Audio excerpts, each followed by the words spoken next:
Show you how to fix a Sears Scholar typewriter. Got a 1980s model electric Sears Scholar with a common problem. It's belt driven. And typing works, but the power return does not work unless you push it over. What happens is the belt is just too loose to cycle the carriage.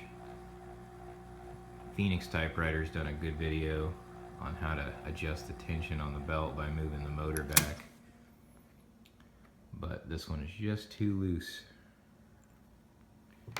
So what I've got to replace it is a 1/8 inch thick 12 3/4 inch diameter O-ring from McMaster-Carr.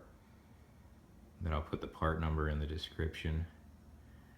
And just as easy as popping the old one off.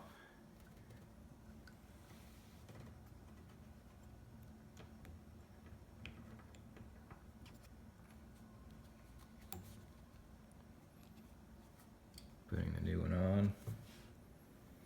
Fits pretty good. Back on. Typing action is a lot better.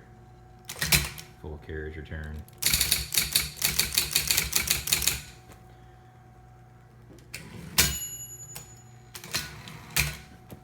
All better.